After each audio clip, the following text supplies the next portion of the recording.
Always, I hope you're doing absolutely fantastic. So, as you might have noticed, we are going live a little bit earlier today. It's Wednesday, so it's probably a good thing actually. There's a lot of people who have been missing these live streams because I've been going so late at night, but hopefully now more of our European friends will be able to attend. I hope you're all safe out there. I hope you are all following the kind of restrictions that's given to you by medical professionals wherever you are out there in the world. We're living through some really, really complicated times right now, and we all have our own little cross to bear as a result of that, unfortunately. But anyway, today, and what I always try to achieve with these live streams is for you guys to be able to kind of sit back, relax, and literally like having a coffee together with me and whatever guest that I have in at the moment. And tonight we have a real treat for us. We have PilotMaria, one of the biggest Instagram stars in the aviation genre. She's with us. She's just waiting in the green room right now. I'm going to be taking her in just a few seconds. So the way that I see this working, guys, is that I have a few questions. There's quite a few of my patrons that have asked questions as well that I'm going to bring through with her. But then it is up to you guys, what you want to hear. We will be forming this interview completely based on your feedback. And as always, I see already that there's about 400 people in here. There's going to be more and more people coming in as we go along, which means that there's a lot of questions being asked. So if you have a specific question, something that you really want me to ask Maria or you want to ask me, then use the super chat function. If you do that, it means that you are contributing, you are supporting my YouTube channel and the work that I do, but also it highlights the question, which is crucial. It means that I'll be able to see the question, and which makes it much more likely that I will answer it. In fact, I guarantee that I will answer every single one of the super chat questions, even if it takes me 2 hours to do so. Now, I'm not going to hold Maria in here for 2 hours, but I will be continuing to answer questions if Maria has to run in about, we'll say 45 minutes or an hour or so. So, without further ado, I am going to introduce Maria. Maria, how are you doing? Hi, I'm good. Thank you. How are you? I'm great. I really love doing these the live streams, and actually this new thing that I've started with inviting other people that are either social media engaged or engaged in aviation is something that I really enjoy, because it gives a little bit of a different perspective to things, you know? Definitely, and I'm honored to be asked to take part. Yeah, of course. Now, you being a fellow Swede, of course, you'll be very at the top of my list of people that I wanted to talk to. So, just so we understand, so that people who are watching this understand, where are you at the moment? At the moment, I'm in the UK, just outside London. So yeah, this is where I'm quarantining. So have you done any flying since this started? No, my last flight I did was on March 17th. So it's over a month now. Yeah, I think mine was in the middle of February, so I have. Oh. Yeah, I'm going to hit the 90-day restriction, which is really sad. But anyway, you're keeping safe and healthy. I can see that already. Yes, trying. We are allowed one outdoor activity a day, which I really appreciate. So it's not as locked down as it is in Spain. Yeah. Yeah, no. The ones following me on Instagram, I did a short Instagram live just before this to introduce that you were coming on, and I was taking my daily walk around the house, which is what I am allowed to do. And my wife found out that you can do 133 turns around the house in 1 hour. So that's what we are doing at the moment. So just to strike straight to it, because we already have quite a few questions in here. How did you get into aviation? How did you start off getting into this field? How I started with aviation, I always been fascinated about it. I think it was my dad who passed it on. He had a PPL when he was younger. He never flew commercially, but he had a PPL, and he would tell me a little bit, do you see the airplane now lifting its nose? Do you know why they do that? So a little geeky questions like that. And after I finished my secondary school, I was backpacking a lot, and I wanted to do a profession where I could keep traveling. So I thought, pilot, they always travel places, so that's the perfect job for me. And without knowing, it was something that's kind of been lying in the back of my head. So when I thought pilot, it was like just lifting a heavy, when you're in school and you're trying to think about what you want to do and it's a stress that you're always struggling with. Yes. So when I figured out I wanted to be a pilot, it was like taking all that stress away. Yeah. So, That's yeah. that's that's great, because that's kind of what I've been saying as well in my videos, that when you find that goal, that thing that you realize that this is actually something I want to do, things just become so much easier. Exactly. You just have to focus on the goal then. I wish I could have the stories that so many others have that, oh yeah, I've been dreaming about it since I was 3 years old. My whole wallpapers were covering airplanes. But unfortunately, not unfortunately, but it did take me quite some years to figure out what I wanted to do. Yeah, I mean, but the thing is that, like, I had Michelle on just, well, was it last week? Or yeah, it was last week, last Wednesday, and she kind of just fell into this, as in she hadn't even considered it, and all of a sudden, out of a more or less like not a mistake, but she found it out by accident, and then she kind of went into it. So I mean, there seems to be many different ways to come in. I mean, I wanted to be an archaeologist before I became a pilot. Yeah. Now that was in the era of Indiana Jones, so that's probably had something to do with it. But like, I basically understood or came up with the idea of becoming a pilot when I was 13 years old, and it was similar. My dad also had a PPL, so that's how I came into it as well. Um, Now, what kind of training did you do? Did you do integrated or modular? Modular. Modular. All right. How long did it take you? About, I'd say I started with my PPL in June. I finished my PPL on August 1st. I remember because on August the 2nd, I started my ATPL. I did the theory, and that took me until April the next year. So about 8 months or something for the ATPL. And then I had a summer break, and then I did the following August. So now we're in just over a year. I started my CPL, multi-engine, and instrument, and I finished that by December. Oof. So I'd say it took about a year and a half. That's crazy Uh, fast for doing it modular. Like that is integrated territory, even quicker than yeah, some integrated courses. yeah, the where I did my multi-engine, my instrument, and my CPL, it was a very small school. He only took 5 students at a time, and he let us do two flying lessons a day. Okay. And I did it with another girl, and we always sat with each other in the airplane to get kind of like double lessons. So we did 4 hours in the airplane a day during that training from August till December. After that, I took a break because I ran out of money. Like the modular training is very That's true. expensive. Yeah. So I worked a bit, and then the following August, I did my MCC course. All right. And after that, I could start applying for jobs. What did you find during your training? Where was the hardest bit? Did you, according to you? I'd say the hardest part was the exams. I say not the ATPL exams because I felt quite, even if I was always nervous sending my tests away, I always felt confident. But the actual flight tests, because since I did it with this other girl, we were sitting with each other. So I would do my test, and then the instructor would stay completely silent until the other girl had done her test. So I would sit there in the back of the airplane, not knowing if I passed or Oh, not. And that's that was the torture. hardest part. That's torture. That cool. Yeah, no. That I remember that they were like. Actually, I don't even remember my flight tests. I was so nervous before them that they're just a haze. If I try now to think back of it, it's like, well, I wonder how my CPL tests were or what happened during it. I can't tell you. Like, it is completely up in fog. Yeah. But you're absolutely right. The theoretical exams, I thought myself that the theoretical bit was the hardest bit, but that, in my case, like I mentioned with Michelle last time as well, I did it together with my natural science degree, naturvetenskaplig linje. So we did all Yeah. of it at the same time, which meant that we had weeks when we had, like, Monday it was a physics exam, Tuesday it was a math exam, Thursday it was air law, uh, Oh my God. Friday it was meteorology, and like yeah, it was crazy. They had to remake that training after I was done with it.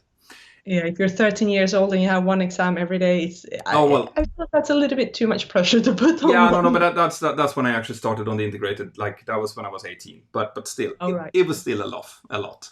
Yeah. So, which type are you flying now for people who don't know you? Sorry, what airplane? Which aircraft? Yeah. 737 Yeah. 800. So this is I'm just showing them a one of your most watched videos now on YouTube, which is when you're setting up the 737. Yeah. Most people, they know you from your Instagram account, but you actually have a really cool YouTube channel as well, which I have linked to, guys. By the way, Oh, if you're interested after thank you so this, much for doing that. and of course, so if you guys are interested in watching Maria in action, then in the description of this video there is links both to her Instagram account and to her YouTube account, which is really really cool. So Thank you so much for that. yeah, of course. I mean, and by the way, thank you for shouting out the Mentour Aviation app the other day on Instagram. That was nice. Yeah, it's one of my aviation apps. So I said I was going to show all the aviation apps I have, and obviously the Mentor Aviation is on one of them. Excellent. Very good. So we have some super chat questions here as well that's coming in. Will Engel is asking the first question. He actually asked this before the live started, and he asked, "Are you a member of the Women's Aviator Group, the 99s? Also, do you know Susan Darcy, which is a former chief pilot for Boeing on the 777 aircraft? She's a super role model for women entering the field, and thank you for your time." Yeah, I'm not a member of the 99. I've never heard about it, but now I definitely will Google about it. But I must say I'm quite bad at knowing female aviators role models because when I joined this field, I didn't know that it was something that was different. So I didn't know that there were role models because I saw it just pilot as pilot. Yeah. I didn't see any difference in female pilots and male pilots. So I never felt like I needed to have, I never knew that push was there because I never saw it as something that was different. Which is a great thing. I mean, to be perfectly honest, that is the way that things are supposed to be. They're supposed to be aviator role models, not female and male aviator role models. That's kind of the way I see it. Having said that, you are a big role model now for young girls who are getting into the aviation industry, because if you go on into Instagram and you pop pilot in the search, you are among the first hits that people will get. And how do you feel about that? First of all, what made you get into the social media bit? I'm just going to add also on the female aviators that the first women that did start to flying, it's thanks to them that I don't feel differently treated because they had to go through all that differently treated. I actually met with the first female pilot for American Airlines in America last year, and she told her story, and that's just things that I've never experienced, but it's thanks to that she experienced it and that she set the standard that us as women pilots who start now, we don't have to experience it anymore. Yeah, it's a good point actually, because I mean, we both know we're working for European companies. We know that at least me. I mean, dude, I'm a 40 or 30 something white dude, so I never get any problems when it comes to discrimination. I am guessing that you still have you felt anything during your career so far? Nothing. Mostly just positive passengers that would come in and say, like, give compliments for being a female pilot that landed the airplane. And the same, first time that happened, I didn't understand why it would be different. I thought it complimented me for being a good landing, not for being a female who did a good landing. Yeah, no, but that shows that there's still some bias there, but it's really turning into something that is quite positive. I mean, I've got my like when I started when I was 20. And I remember female passengers coming into the cockpit looking at me and it's like, "Oh my God, I have clothes in my wardrobe that's older than you." So, oh my God, yeah. Yeah, so I've gotten those kind of comments as well, but obviously not because I'm a dude. Like that's just people take for granted, unfortunately. So we have Oleg 250s asking, "Do you both like ABBA? Your thoughts?" Obviously, like yeah. you go out in Sweden on a night, especially during the summer, there will be ABBA songs. It doesn't matter what setting it is. Yeah, most of the songs we probably also know the lyrics to. Yeah, oh yeah, absolutely. That's part of it. You don't get your passport unless you have recited them. So the same here comes from Oleg 250 as well. He's wondering if you know Ace of Base or Roxette. Yes. Yeah. Ace of Base is from Gothenburg, where I'm from. Well, at least part of it. So yeah, and Roxette, obviously, yeah. Yeah, you can't. That's, once again, it's kind of like our national pride that you're talking about. That and surströmming, which of course you also like. Yes. Yeah, surströmming. No. I've never tried it. All right, guys. If you don't know what that is, I'd like for you to go out and Google that after this. Sour herring or surströmming. Just Google it and Google it with gangsta, surströmming gangsta, and I guarantee you'll see the funniest video that you've ever seen on YouTube ever. And there's a reason for that, which you will find out. So, your favorite ABBA song? There's Oleg really likes ABBA. Dancing Queen. Dancing Queen. Good choice. Yeah. Osbing is asking, did any of you ever consider becoming a fighter pilot? Whenever you fly a passenger, do you choose your own airline over...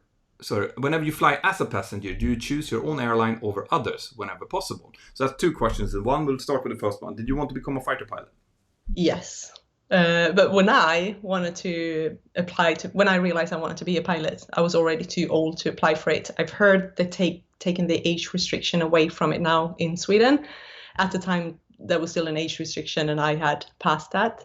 It's still something I would love to do. I mean, I don't want to fly for the reason that fighter pilots fly. I wouldn't want to fly in a war, for example, but I would want to fly the airplanes. Yeah, it's kind of, I think most of us, anyone who gets into this field, you can't, like, we fly fast jets, to go supersonic, to do the kind of things they do is something that we all want to try. And you've flown in a military jet, haven't you? Yes, not a supersonic one, but oh my God, I know it's called 30. Now I don't even remember what it said before. Or the it's the Baltic Beast. I don't know what it's called. This is quite embarrassing. Don't worry. It was with the Baltic Beast, wasn't it? Yeah, and with the Breitling jet team. Oh, the Breitling. Oh, yeah. You flew with them as well. You see, that's awesome. I would love to only do that. I must say, though, that with the Breitling jet team, they're more used to taking passengers, so they were a little bit more gentle with the maneuvers, and that was quite comfortable. When I flew with the Baltic Beast, they're a little bit more tougher, so it was a bigger challenge, but both of them were like amazingly fun. But on the Baltic Beast, I almost threw up. Yeah, well, if you just almost threw up, I think you did probably better than 99% of the people who do that. I did a video the other day about one of those observation flights that was done where the passenger, 64-year-old, unfortunately ejected himself. Yeah, it happened a year ago. It was, the final report was out last week, and it's one of those stories that is funny because all survived, because there was just minor injuries and they managed to salve the aircraft as well. But he basically took off, did like a 3 or 4G climb, 47-degree climb, and then they did a bunt, so they went into 0Gs or minus 0.6 Gs actually, and he wasn't strapped in properly, so he kind of lifted from his chair, and when he did so, he grabbed onto whatever he could grab onto, which happened to be the ejection handle. Oh my God. And the aircraft was set to actually eject both pilots. Like, so the canopy blew up, he ejected, the forward canopy blew up, but something went wrong with the ejection kind of sequence. So then the pilot never ejected. So he just flew kind of, like cab style. Imagine it would have been a real emergency and he needed to eject himself. Yeah. And he could have. I think that if he would have pulled his own, it would probably have ejected. It was the fact that it was the back seat. They don't really know that, and that never states really in the report either.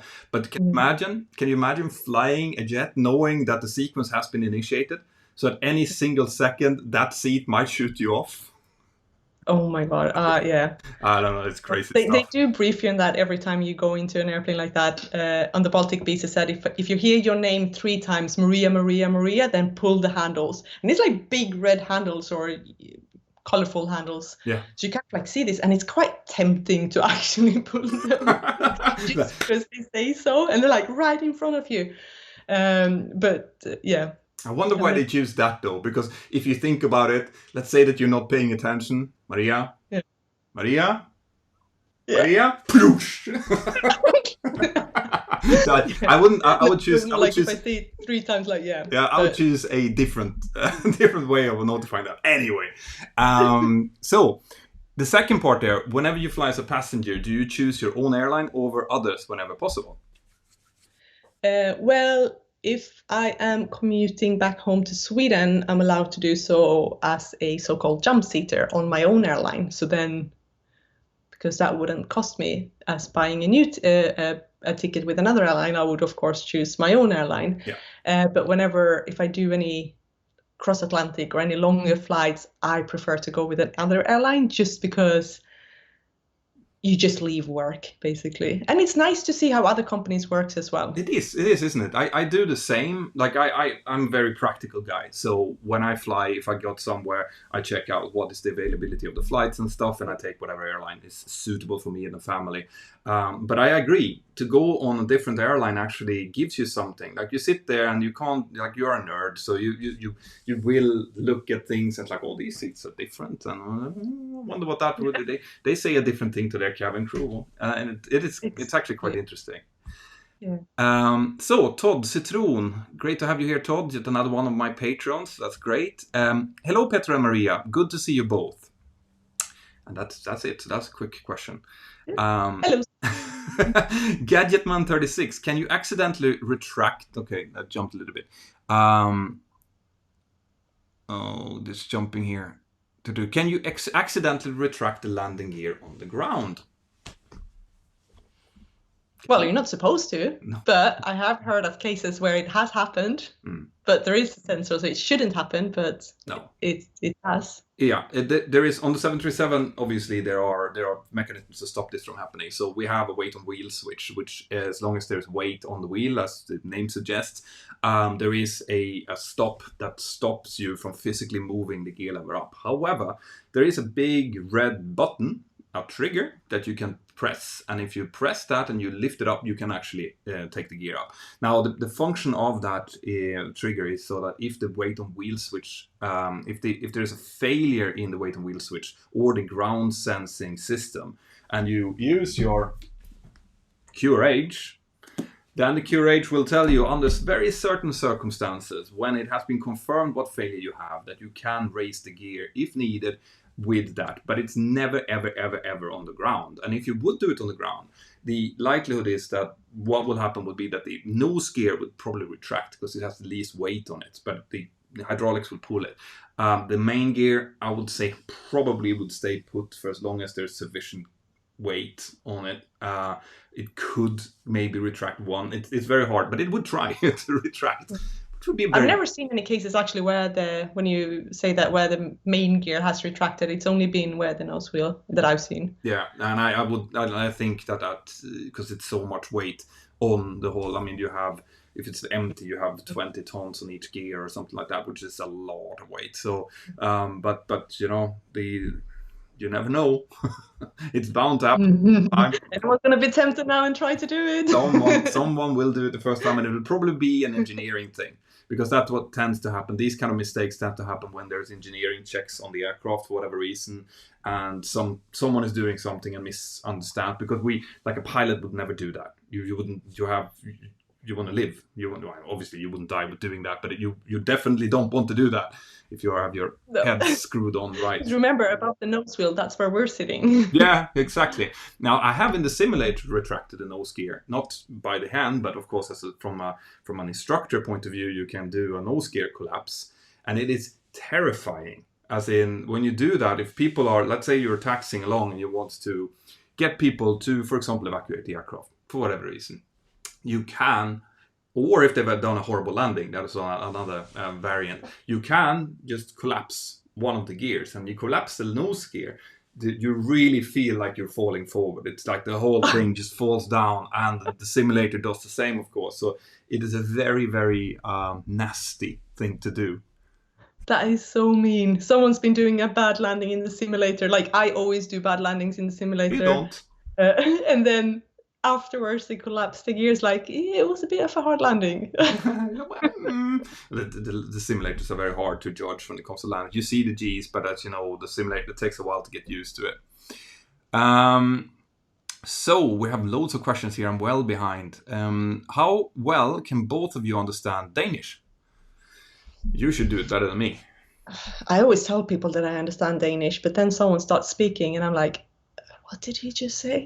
Now, you see, that's the difference. I'm come from northern Sweden and you come from the southeast.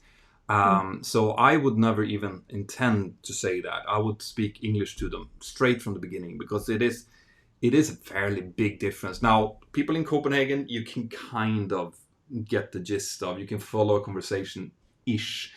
But if they go up to Jylland, they go up like further up away from the capital, then no, not a chance for me. Nothing.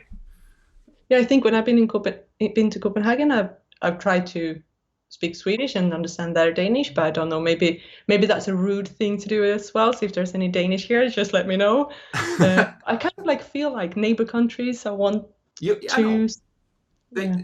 I think, I mean, the funny thing with languages is that I don't know exactly where the Nordic language has originated, and it is possible that that it comes from Denmark and has gone up towards us. But if you look at, for example, the like the Latin languages, so Italian, Spanish, Portuguese, and so on, it's kind of funny because the Italians, they don't understand it. Well, I'm going to generalize a little bit here, but they mainly don't understand neither Spanish or Portuguese. They speak Italian. But if you come to the Spanish tend to understand Italian, but not Portuguese. And the Portuguese, they understand both Spanish and Italian fairly well. And so you can kind of see how the language has moved away from the source.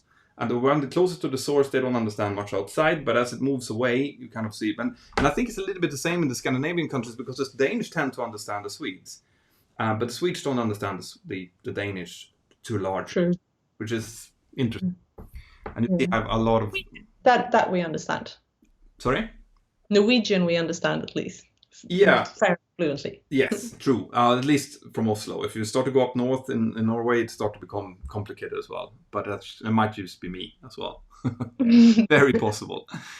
So, how can I send you a link for vacuum? Vacuum I breathe song. Okay, Oleg 250. You can send me links. Well, you can use the Mentour Aviation app, for example, if you want to send links. I think I've heard Vacuum I Breathe. I think I do recognize it. Todd, the 99s was a group of women aviators in the US. Yes, so that's, you can have a look at that later. I'm actually going to have a look at it later as well. There might be some interesting people to interview. Todd also likes Ace of Base, Roxette, and ABBA. And Maria, what type of aircraft do you fly, or aircraft did you fly? But you fly them, don't you? So we've already 737. Yeah, it's already answered. Yeah. Yeah, so it's a 737-800. It's the same aircraft that I fly. So another flight simmer is asking, can you make Explain 11 videos and teach us how all system worked? I guess that's from me. I don't know. I haven't gotten into the Explain world yet, but I mean, the longer this takes and the less I have access to real aircraft, the more likely it is that I'm going to start playing around with flight sims. So we'll see. But I have to say that there are a lot of good channels out there who does exactly that, and I would probably look like a klutz doing it. So look at Flight Deck to Sim, for example, which is a great simmer channel that does a lot of good tutorials. That's just an example. Have you heard of Captain Tammy Jo Schultz? Do you know who she is? Southwest. She's the one that landed. Do you remember this, the Southwest incident that happened last year, where they had a catastrophic engine failure on the left engine, and it actually, there was debris that pierced the yes, and it was the pierced window, so someone was sucked out from. Yeah, a female passenger actually died in it, but she managed to get the aircraft safely in. I have reached out to Tammy Jo, believe it or not, for you who's asking. I can only reach, I think her husband is the one that covers all press. I'll see, maybe I can get her on. It would be very cool. Yeah. So, is military service still compulsory in Sweden? From James Chan. Not anymore. No, I don't think it is anymore. It was, and then it wasn't. Yeah. And now I think there are talks about making it mandatory again, but I don't think that it is right now. Yeah. I don't know. It was until a very long time, because I remember when I went to school, that not for girls, but for guys, it was for a very long time, because I know that people that went to the same class year that I went to, all the guys had to do the military service. Yeah. We had to do monstering. I had to do it. I had to do 10 months as an airport firefighter, actually, which was actually fun. I enjoyed that. So Oliver Hendricks, thank you very much for your support. And as I saw Rafale Cabriolet, yeah, that's what we talked about. Maria, do you think we could persuade Petter to join in with the event in Aberdeen when we can rearrange the date after the lockdown? I don't know what that is. What did he say? He said, Maria, do you think we could persuade Petter to join in with the event in Aberdeen when we can rearrange the date after the Oh lockdown? yeah, in Aberdeen. Yeah, yeah. We will see. We will see if you want to fly up to Aberdeen. Yeah, we're gonna have a hangar event, Really? Tell me. but it's planned. It was planned for September, so maybe it's still safe. We will have to see. What is it? It's an aviation event where young children can come and ask questions, and we're going to be in the hangars so we can see the actual airplanes. I don't have too much information about it yet because it was just in the planning stage before. So hopefully closer into the dates we'll get more information exactly. It's cool because that's the things that I have been talking about on the channel as well, and I think that you and me, who have a large reach, we should really be thinking about how we can reach out to the younger generation, because there is a lot of, especially on the female side, I feel in order to get more girls into the industry, we need to make them aware that it is a possibility, and that's why I was kind of going into earlier there that you play an important role there, because young girls need to see women in aviation. Now, you didn't need to, you didn't think about it, but I think Sweden is a little bit exceptional when it comes to that as well. It's very high gender equality in Sweden, which might not be the case all over the globe. And I mean, the social media, we reach out through Yeah, the globe. So I think yeah, the earlier you can reach in, the more important it is. exactly. It was actually when I started my Instagram that I, because it might be a little bit naive to grow up in Sweden and think that everything is so gender equal. Of course, I didn't know that it would be as equal as in Sweden, but it wasn't before I started my social media channels when young girls would reach out and tell me that that's something that they would never be able to do, that I was like, Yeah. it's so different. That's so far from how we grew up in Sweden, where Yeah. whatever any guy can do, any girl can do, and vice versa. I know. It's sad, but it's a reality, and it's a Yeah. reality that we can actually have. You know, it's very rare that you have a chance to actually do an impact on, and that's what we can do, which I think we should do. Which leads me to a question I had, because I have to ask my questions as well. Yeah, how did you get into social media? Like, why did you do that? Actually, it started with me. So when I finished my training, and I finished my training with the airline, I was sent to, you don't get to pick your first base to be based at. So normally you get sent somewhere where they need pilots for the time being. So I was sent to Sicily, which is a beautiful place. So I don't regret being there at all. I think I could see myself quite lucky with where I was based. But it was very isolated, so friends and family could not come and visit me, because from where I'm from in Sweden, it would be 3 flights and it would cost them as much as basically flying around the globe. Yeah. So everyone was asking to get pictures and updates how it was going, because they know that I studied for it for a long time and worked hard for it. So what I did, I started this Instagram page. Actually, when we were sitting on the ground in Fiumicino, we had a technical problem, so we were on the ground for 5 hours or something. They were sending an engineer, and I sat there and we just had nothing to do, no passengers on board, and just waiting. So I started taking pictures in the flight deck, and then I started sharing it onto an Instagram. And the rest is history, as they say. Because you have what, 500,000 followers now on Instagram. Yeah.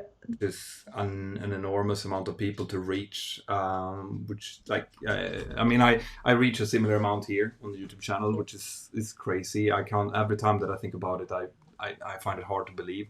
Right. I knew there was I never knew how big the aviation world was. I thought it was just the pilots that would be interested in seeing pictures from flight deck. Yeah. Then we have everyone flying flight sim, which is a huge community, an amazing community. And then we have all the plane spotters, and then everyone who wants to become pilots, and the world just opened up to be so big. And on top of that, you have all the nervous flyers out there. Like, you're right. I think at least every third person has some kind of relationship to this community, to aviation, whether it be a negative or a positive one. But at least when you say that you're a pilot or you do something in relation to aviation, people always have an opinion on it, which is probably why there are so many Instagram YouTubers and so on that's going into it, and it's coming more and more every day. I mean, I don't that like it's fantastic. Is the one thing. It's absolutely fantastic. Is what I wanted to say. It is. No, but that's cool, and I think that you were you were quite early among all of these female aviators on Instagram that we see. You were probably one of the not one of the first ones, but yeah, definitely in that. Yeah, there were a few more before me. Susie the pilot I followed I before followed I her as started well. my Johanna Pilot, Swedish as well. And the girl who I inspired my name from, Pilot Madeleine, Yeah, yes. she had hers as well. And that's when I saw her accounts, actually, when I changed my account to PilotMaria, inspired by her name. So there were a few, but that was the main girls that I followed. Yeah, but now there's, I don't know, there's thousands. You write pilot in and you get, I don't know how many pages of suggestions you get up. Let's see. The Wide World West is asking, good afternoon, Maria. What is your favorite airport to fly into? Take care. Oh, good afternoon. For me, it is still Palermo. Yeah. That where I was based in Sicily. It's beautiful, and coming in there at sunset, it's amazing. Yeah, no, Palermo is beautiful. You have either sunset or sunrise. You have both of them. So if you work in early shift, you get a beautiful sunrise. If you work late shift, you get a beautiful sunset. It is spectacular, and it's also very tricky. Like, it's not an airport that forgives you if you do something wrong. Like the VOR that you come into, what is that, runway 13, or is it 07? Once, yeah, because I never remember those. 07 has got the VOR, but then if you're thinking about the half circling VOR one, then it's 02 you want to land at. You do a circling, you do a VOR into 07, and then you circle from 07 to 02, which is a very unusual circling because normally you would have the opposite runway. Yeah, I've done that. We used to do V-legs from Girona to Treviso down to Palermo back up to Treviso, and then back to Girona, which was a long day. And it always tended to be together with something really tricky in Palermo for whatever reason. So it's not an easy place to go to, but it is beautiful. I completely agree. What about flight places that you don't fly to? I mean, you do an enormous amount of traveling as well. If I follow, which I do, of course, your Instagram account, there's pictures from all over the world. There's Hawaii, Los Angeles. You're everywhere. I never get to do that. But I'm not bitter. That's the important. I'm not bitter. I don't have children yet, and that's why. That's also true. Which actually brings up another question that I had earlier. But I'll take that later. So, if you get to choose another airport that you don't necessarily operate into, what would that be? I would love to fly into the Hawaiian, maybe Maui. I flew in there as a passenger, and I've only seen one approaching there, but it looked so beautiful. And as you say, when we're flying as passengers, we're trying to geek out a little bit what the pilots are doing, because it was first going over one island, then over another island, and all the Hawaiian islands are so beautiful. Yeah. So I was just like, what kind of approach is this? It did not feel like a straight in ILS approach. It was kind of like going around hilltops, and so I would like to do one of them. Sounds awesome. I would just like to go to Hawaii, full stop, but that's just me. So on that question, actually, because you mentioned children, how do you think about when it comes to combining creating a family eventually with the kind of jobs that you do? Do you have any thoughts about that at all? Not thought too much about it. So the airline that I fly for, as soon as we let them know that we are pregnant, to take us off the flight schedule. Depending where you are based, you could maybe do some office work in the meantime and so on. But it is a very long time to plan for, and especially for someone like I who's contractor, which means that if I don't fly, I don't get paid, and they don't have any obligations to give me any office work. So it definitely takes a planning, and unfortunately it would be something that would take a lot of financial planning, because you as a woman, you'd be off work for, let's say you're pregnant then for 9 months, and then at least 3 months after that. At least in Sweden you get a full year, but in England they don't take a full year after. But it'd be about in total a year off work. So Yeah, it's tricky, and unfortunately, these are one of the things that I do get a lot from females who want to get into the industry. They are saying like, okay, yeah, this is great, but eventually I want to get a family. How am I going to navigate that? And I know from being obviously the work that I do with the channel and the work I do through the Airline Pilot Club as well. I was in Aon, and we actually had a summit, an aviation talent summit that I was invited to in London, where this was brought up. And the fact that airlines are well aware that if they are to attract more females into the industry, this is one of the prime things that needs to be sorted. And not only that, I mean, the pregnancy is one thing, and maternity leave, but after that, you need to be able to have a working, functioning life as well. So Exactly. the things that were brought up as suggestions were things like simulator instructorial duty. So Yeah. being able to. In the airline that I work for, you're not allowed to do that when you're pregnant either. Oh, really? No. That was actually news for me. Yeah, I know, because that was one of my backup plans as well. Like maybe when that time comes, I should do the instructor course, but no. All right, that's worth looking into. Yeah. Let's see. That's a little bit of a sidetrack, which frequently happens on these interviews, by the way. Hi, Peter and Maria from Australia. Hope you're both well. What is the funniest thing you've seen or done while flying? Thanks, and fly safe. Anything that springs to mind? Well, we're so locked into the flight deck, we don't get to engage with anything almost that happening in the back. So I'd say some of the stories that a flight attendant say, that would be the craziest stories. Yeah, the craziest things is there's many of them. I know, especially for me, who was here back in 2002, while it was still officially the Wild Wild West. No, I said we had stories from flight attendants of passengers standing up peeing over the seats because they were pissed off because the seatbelt sign was on. And it was a 10-hour flight, non-stop 10-hour flight with 737, which I don't think that anyone will beat in terms of length. And we flew over. You remember that a few years back there was a lot of forest fires up in Canada? There was a crazy amount of forest fires. And we flew over them. So we took off at night time, which would have been early morning flight in Europe. So it was at 10 o'clock in the evening in Seattle. Took off, flew over, and we saw all of these fires, which was crazy, into Greenland, where there was loads of Aurora Borealis, the northern lights that we flew through as well. And it was actually me and a friend of mine that I was working together early when I was on SFI back in East Midlands. He was working in the office, and now he was a captain that was doing these delivery flights. So we knew each other since before, and it was just the best flight. And that's something that I really, really remember. And I think it's probably going to be one of the highlights of what I've done so far, anyway. Okay, let's see. There is stuff happening to my live transmission here. I hope that things are still working. Can you still see me, everyone? Give Peter a thumbs up if you can. Yeah, exactly. Give me a thumbs up in the comments here. I think this is still working actually, but it seems like something is a little bit off. Anyway, let's just continue.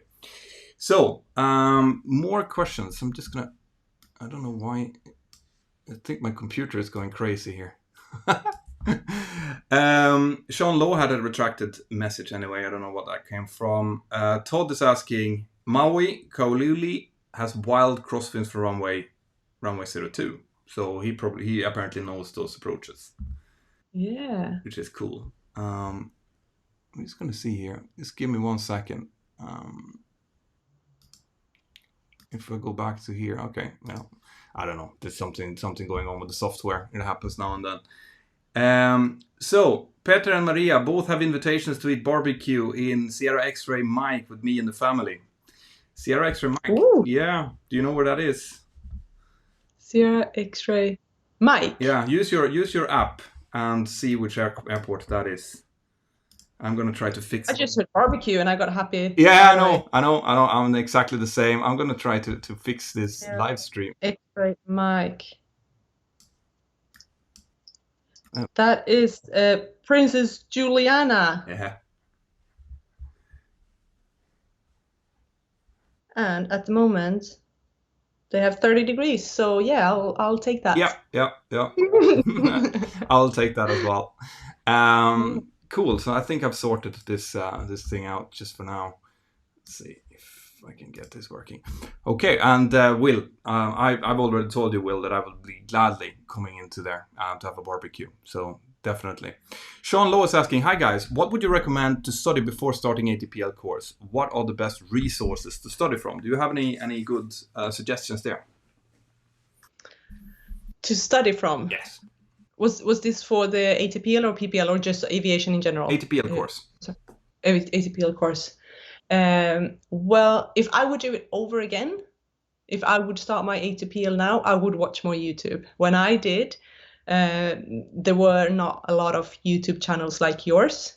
So I only studied from the books. I was sitting reading the books. And I think by the time I did the official ATPL test, and this is why I can say I did my tests confident, I've read the books 3 times already. So yeah, now I would probably, if I come up with a problem, I would use internet more. If it's something I don't understand, like there were things I did not understand, and it took a time for your mind to kind of like, aha, that's how it works. Yeah. Because you only heard what your instructor was saying, so you only got that explanation. And now there's so many online forums where you can go and you can get someone else's explanation, and that might be the explanation that make you feel like, that's how it works. Because normally it's like that, you sit with something and you're like, I don't understand it. Yeah. Like some of the weather phenomena or like something in principle of flights you don't understand.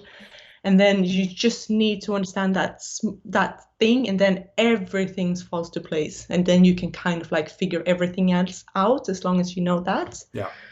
So yeah, if I did it over again, get more explanations take advantage of all the amazing YouTube channels that are and so on. Yeah, no, I agree. There's so much, both free material and obviously stuff that you can buy now. And something I always tell people you might not have seen these live streams before, but what I actually always tell people is when you're studying for ATPL, remember that you need to do a fresh and healthy kind of mix of studying the books and studying the question banks. Because I know that there are schools out there who goes very heavy into the question banks, which is good because you're going to need to do that in order to get through the exams. But you also need to understand what it is that you're reading. If not, you get out and you fly with me as a line training captain, and I will expect you to understand what it is that you have studied. And if you read and do only question banks, you will not understand what it is that you're doing. You might be able to get through the exams, but you're not studying for exams, you're studying for your career. And you're only going to remember the question for that 1 week, and then you're going to forget about it. You can say like, oh, it's C, and then you can. Yeah. It's either the longest or it's B. If you don't know what it is, that's a tip for free there for you. Longest alternative or B. Speaking about question banks, I didn't do any question banks because obviously you buy the question banks online. So I didn't buy them because we did all the ATPL tests first with the school. Yeah. So they would see if you are prepared to do the official exams. So for the ones that we did for the school, I never opened the question banks. But then when it came to when I was approved to do the official tests, that's when I went through the question bank. But at least then you know beforehand that you understand everything. It's just some of the questions are very funny written on the official ones, and then you need to actually see beforehand. But as long as you know that you know the knowledge before, and don't learn the answers. Learn, if you don't know a question, figure out what the answer is going to be before you look at what answer that they've said it is. True, because that's the thing, and that's the way that you should be using the question banks. I mean, the problem with the question banks and the ATPL exams is that it's kind of a hen and chicken problem, where the authorities knows that people are studying the question banks, so they change the questions to be even more strange. So the question banks are being upgraded. That's why you get these kind of Frankenstein questions that doesn't make any kind of sense in the real world. But the way that the question banks were originally supposed to be used was that you read a question, just like Maria is saying, you didn't know the answer. Well, then you take up the book and you read that chapter, and suddenly you know the answer. And now you can go down and you can choose which one of the 4 alternatives that is the right one, which is a pain in the butt, but that is ATPL theory. Like there's 14 exams that you need to be able to understand, so that when you come up and I show you a lenticularis clouds on the horizon, I ask you, what can we expect when we get close to that? And you know what and why. It's not, this is what reality looks like. I will ask you to do a entry into a holding, and I will expect you to do that entry. I'm not expecting you to answer 1 out of 4 alternatives. That And not just press next hole in the FMC. yeah, but that's when you get it up to when you get into the 737, then it will take care of you. But anyway, so let's see. There's much more questions here that we are well behind on. This is what happens that I just keep speaking too much and people have loads of questions. So yeah, Tammy Jo Schultz wrote a book, Nerves of Steel. I know, I haven't read a book actually. I would love to do that. Grant Rennie, thank you. What a nice live from Petra Olsson. She likes it. Thank you, Petra.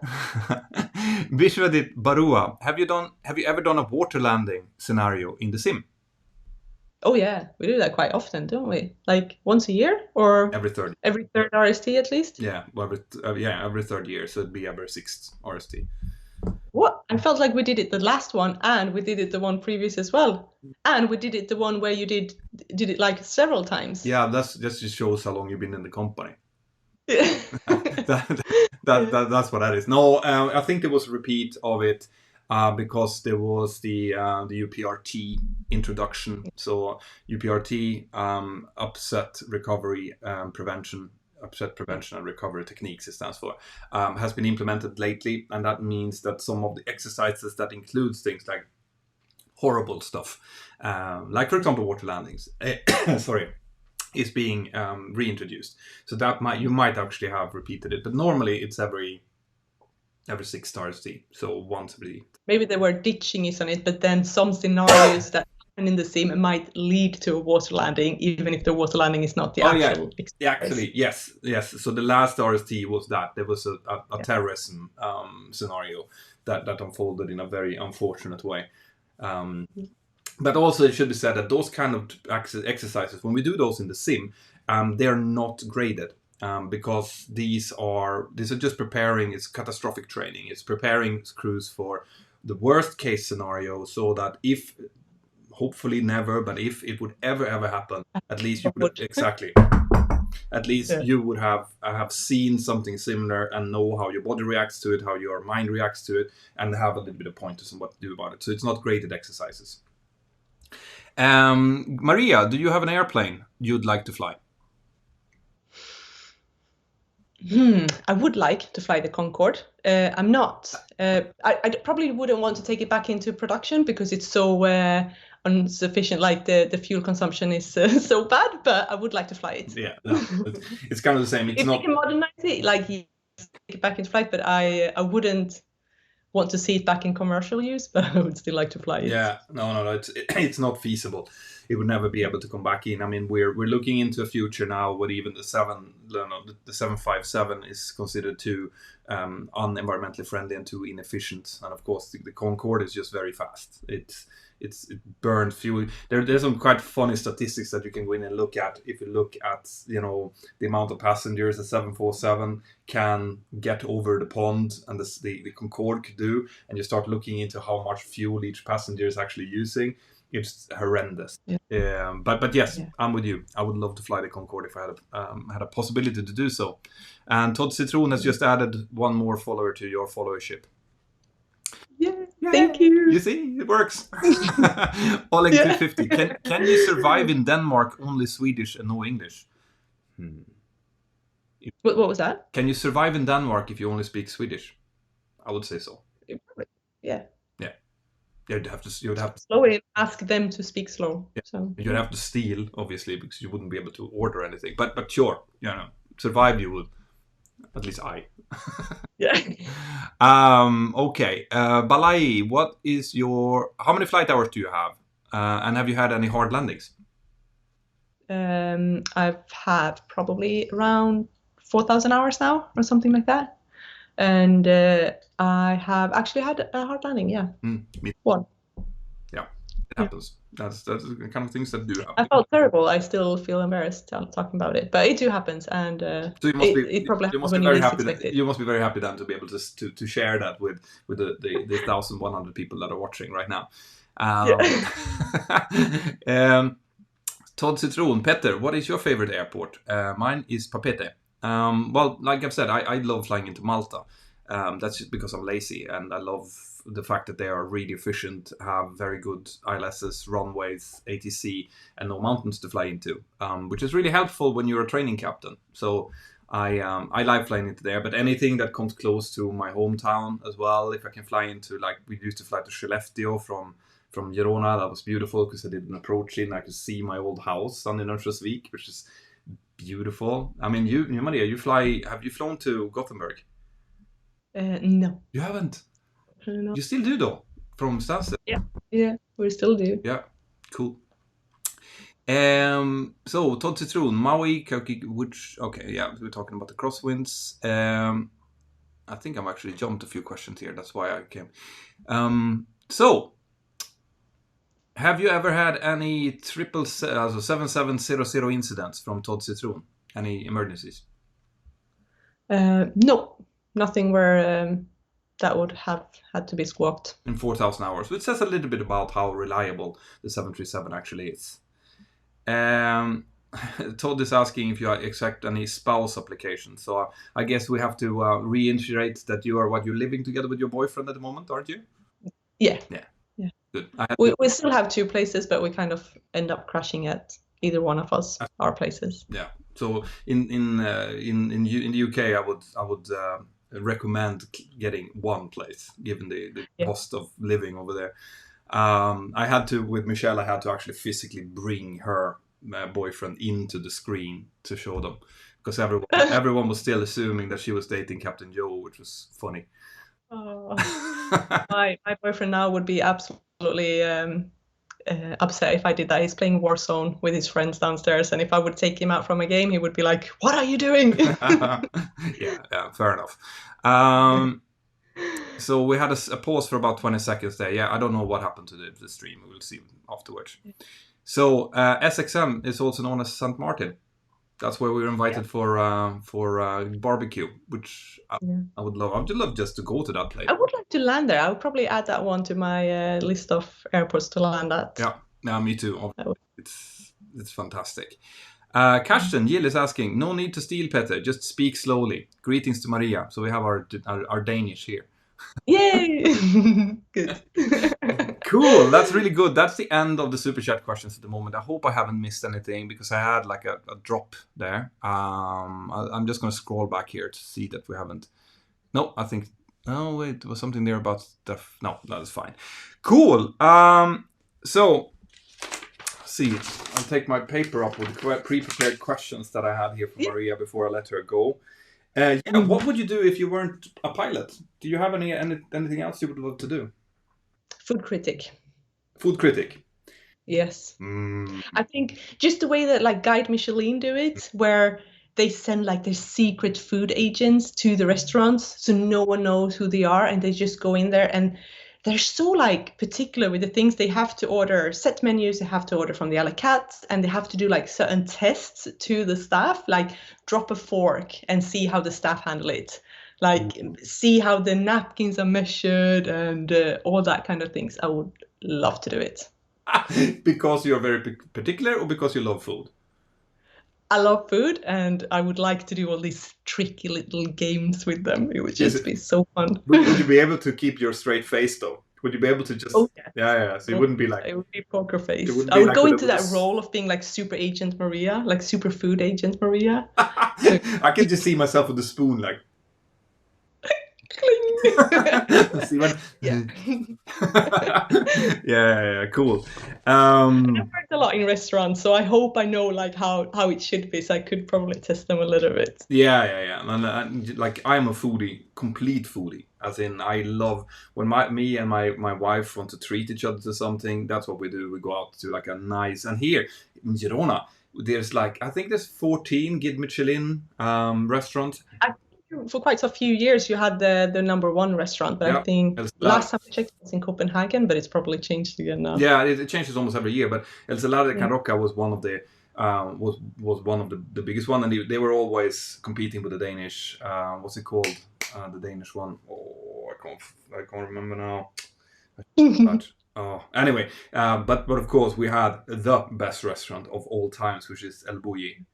El Bulli was they were here, and all of the others were competing down here, and then they just stopped. El Bulli just he decided to become a food artist kind of guy.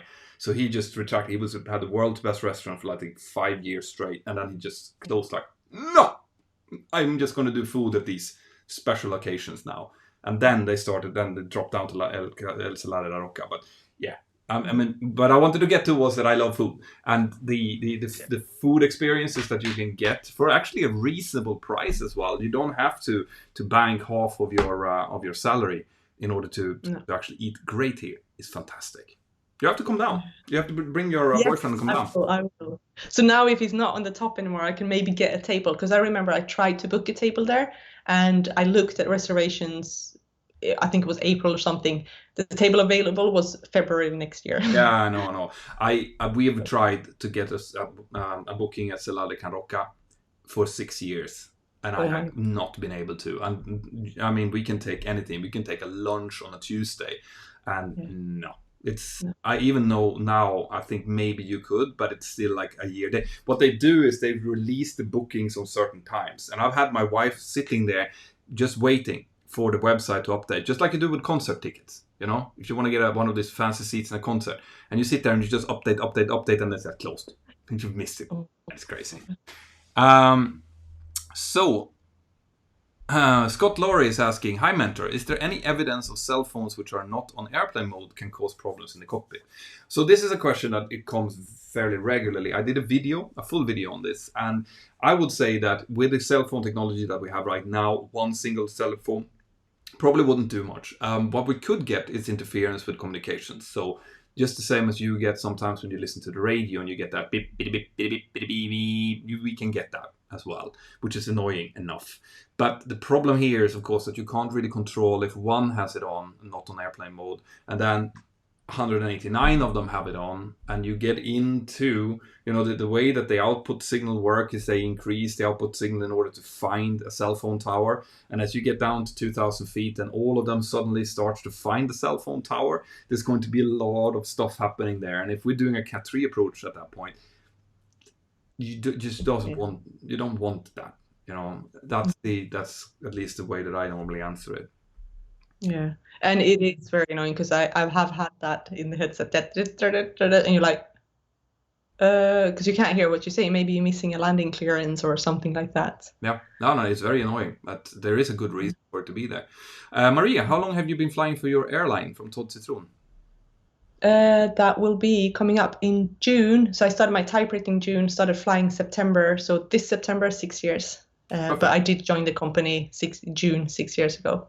So you're almost exactly 13 years after me, because I also started in June in 2002 and started flying in September as well. Cool. Yeah. Right. I think that's pretty much it. Do you have anything you want to ask me, for example? Ooh, I should have prepared like one of these really, really good questions. This is why I never tell you beforehand before I do these things. Yeah, you should have, because then I could have got like a really tricky one. No. But okay, I'm going to ask one that a lot of people do ask. When do you think we're going to start flying again? Oh, yeah.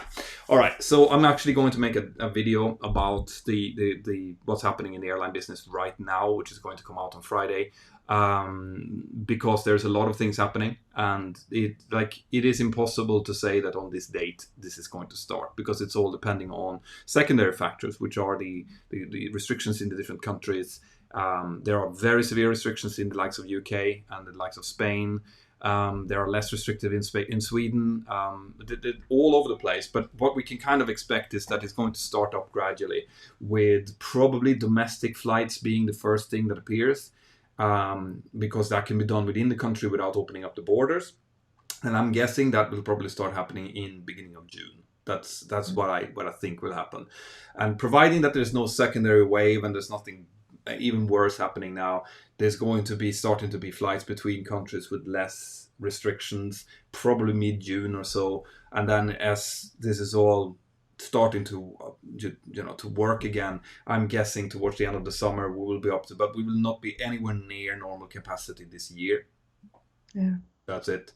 Next summer yes, next summer we will probably see. We'll still not be up to where we should be with expansion plans and what people thought it would be.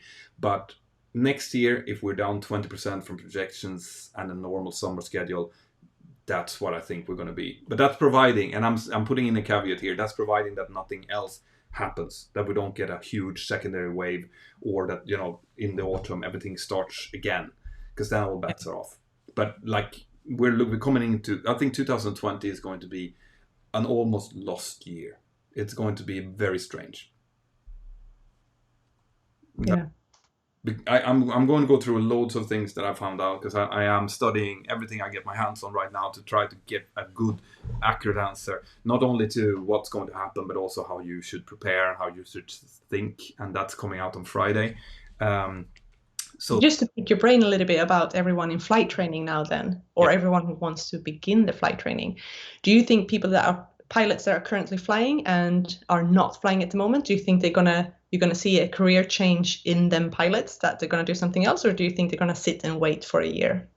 I think that we will see. Just saying, how many people are gonna fight about the jobs in 1.5 years? In 1.5, okay, in 2 years, I think that there's going to be plenty enough jobs for pretty much everyone. And I base that on the fact that there's going to be a huge number of people who would be forced into retirement because of age issues anyway.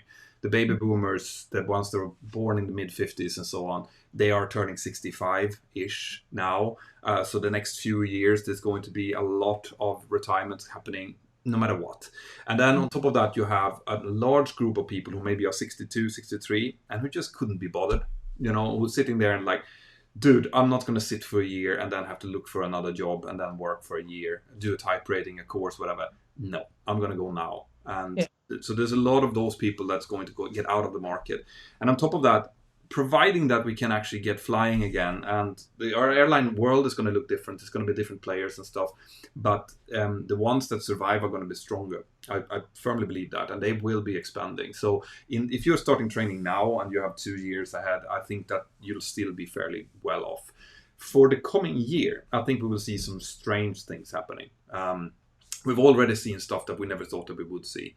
But I have already, if I just probe out to my friends, I have already friends who have started up their own company doing, like one of my friends is a 737 captain, and he started working, laying asphalt, building pools for people, digging holes, doing that, working fine and loving it. That's another weird thing in this. Exactly. So maybe he's gonna want to come back to flying. So no, he might well be back maybe on a half time or something, and then eventually maybe switch over completely to something else. And another one of my friends is taking his driver's license for heavy for trucks.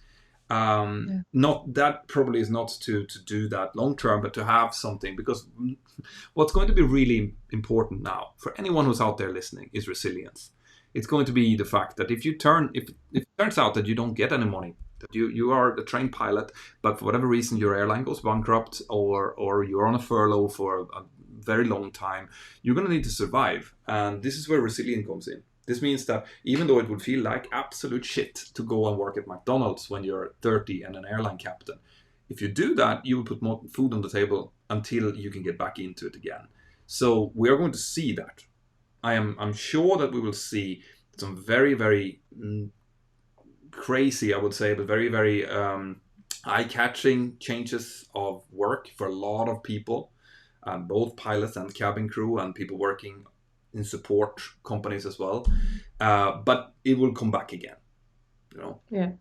So to answer your question, we will definitely see a lot of people changing careers, as in where we would have maybe a 4 or 5% drop normally for people that does it anyway, start up their own IT companies or whatever it might be. We'll probably see a good 10-15% or something now doing that.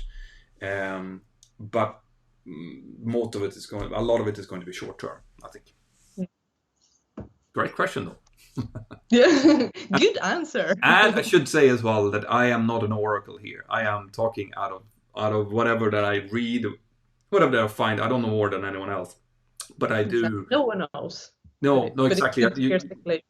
You can listen, but I'm just listening to what I kind of get feedback from the industry and from what people are saying and thinking. And of course, this is a huge shock to a lot of people. Like I get that. A lot of times people say, well, you've been an airline captain for 15 years. Wouldn't you have savings? And Yeah. the answer to that is that in most cases, in a lot of cases, no, a little bit, as in, but you've bought that house, you have that car, you have that lifestyle. That lifestyle You costs bought you. that training. You That was bought like 100,000 if that you you're had to first, pay back. That's 100,000 you could have saved, but you have to pay back because you pay that for your training, yeah. which not all jobs take. So it is hard to save on a pilot salary when you have so much to pay off in the beginning. True.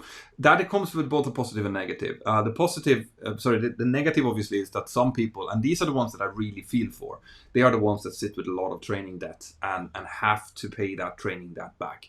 Now, I do believe that there's going to be some leniency coming from the banks because of all of this, but still, you are in a very shitty position then because you might not be able to or even can afford to take a very low paid job in order to Yeah. pay back your loan.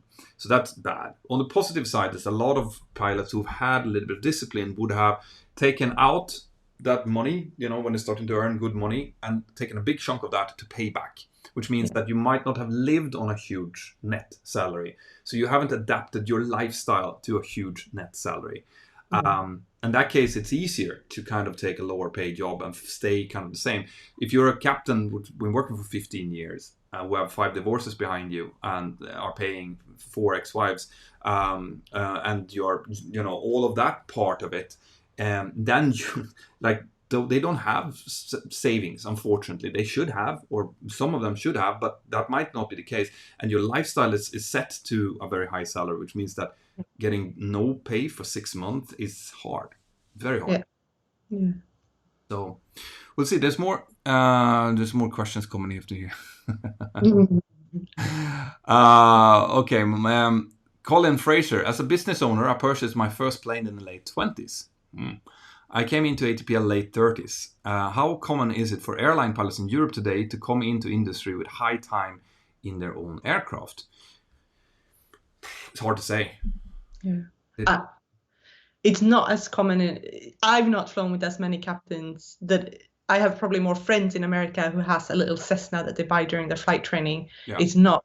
I've not seen that happening a lot in Europe. No, you're right. You're right. It's too very expensive. There are taxes on our fuel when you want to put fuel in the airplane. It's just too expensive. You can't fly around. Yeah. No, I absolutely agree. So I don't think it's very common, but it's not bad. Like if you have your own aircraft and you manage to get your time building that way, it's as good as doing it any other way. So that's great. Todd Citroen, you're way after me. Todd Citroen, you're on fire here in the Super Chat. I think you'll be in the cockpit by June the 1st. We'll see. We'll see. I won't. That's for sure. At least Jet A1 or Jet A will be cheap. Yeah, the fuel thing is going to work a little. I think the oil price is going to work a little bit like a bumper. It will help the surviving airlines to kind of, get at least minimizing their losses. But you also have to remember that a lot of airlines have hedged their fuel. So you'll have people who have bought their fuel for the next coming 3 years and they cannot avail of the low oil prices right now. So this is always makes it more difficult. Load factors after 9/11 were terrible. Yeah, and that's going to be now as well. Any good New Zealand schools? The Airline Pilot Club is where you have to go to for when it comes to me giving suggestions about flight schools. I'm not too hot on New Zealand schools. Like I don't know them very well. My savings is in my garage. Now I need an airplane. Yeah. Fair enough. At least you have savings. So my cousin is a captain for ESA Air. ESID Air, I should say, which flies to and from SXM. He's based in IATA, Bonn, that's Tango November Charlie Bravo. Great stream, thank you PilotMaria and Mentour. Great. Thank you. What's your opinion on pilot career insurance? I can actually take that in a second, Grant, unless you have any opinion on pilot career insurance. Do you have such a thing? Not a pilot career insurance. I have my loss of license insurance, but that one does not cover for situations like this. No. it doesn't. And the same with me. I think most commercial pilots do have, or it should definitely have, loss of license insurance. But pilot career insurance, I have heard about it. I think it's really expensive. It should be, given the fact that the industry is like a roller coaster all the time. But I haven't heard about it in Europe.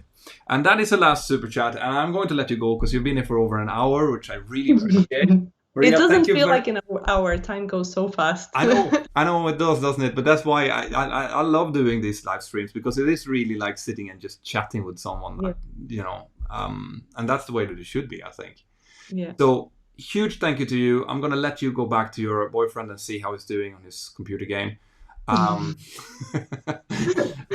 I will keep in touch, Maria, as always. Thank you very much for being on the stream. Thank you so much for having me, and thank you everyone who tuned in. And now go and check out, like I said in the description, check out Maria's Instagram feed if you aren't already, which I believe most of you guys probably are. Oh, I think you have more people on your YouTube than I have on my Instagram, so there for sure is gonna be people that don't. Yeah, absolutely. So go and check it out. Maria, take care of yourself, and I'll talk to you soon. Thank Okay? you so much. Bye.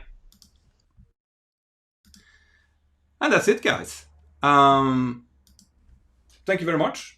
I love doing these live streams. I hope that you do as well. I have some really, really, really cool guests coming up for the coming live streams as well.